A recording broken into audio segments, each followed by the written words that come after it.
지난 2020년 5월과 7월 삼표시멘트 삼척 공장에서 하청업체 근로자들의 사망 사고가 잇따라 발생하면서 부실한 안전관리가 논란이 됐습니다.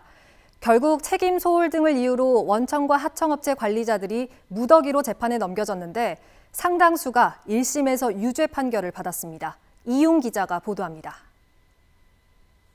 지난 2020년 5월 삼표시멘트 삼척 공장에서 60대 근로자가 숨졌습니다.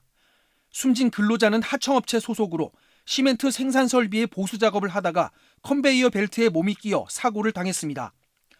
이후 불과 2달 만인 2020년 7월 삼표시멘트 삼척 공장에서 40대 근로자가 또 숨지는 사고가 발생했습니다. 역시 하청업체 근로자로 용접 작업을 하다가 7m 아래로 떨어져 목숨을 잃었습니다. 연이어 근로자들의 사망 사고가 발생하면서 원청인 삼표시멘트와 하청업체의 부실한 안전관리가 도마 위에 올랐고 사측 관계자들 10여 명이 산업안전보건법 위반과 업무상 과실치사 등의 혐의로 재판에 넘겨졌습니다. 1심 선고에서 상당수 피고인이 유죄 판결을 받았습니다. 춘천지법 강릉지원 권상표 부장판사는 삼표시멘트 생산본부장과 하청업체 대표에게 각각 징역 1년에 집행유예 2년을 선고하고 원청인 삼표시멘트와 하청업체에도 벌금 1,000만 원씩을 선고했습니다. 현장 소장 등 안전관리 책임자 4명에게는 각각 벌금 300만 원을 선고했습니다. 삼표시멘트 팀장급 직원 3명에게는 공소사실 증명이 부족하다며 무죄를 선고했습니다.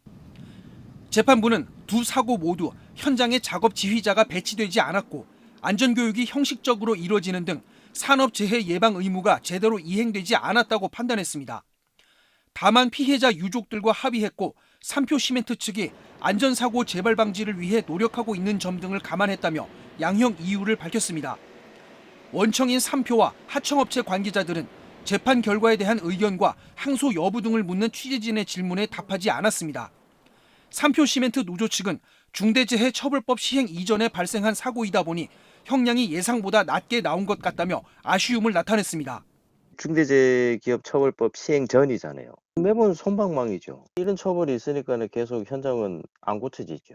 이번 사고를 포함해 지난 2019년부터 지난해까지 삼표시멘트 삼척 공장과 자회사의 작업 현장에서는 5건의 사망 사고가 발생했습니다. MBC 뉴스 이용입니다.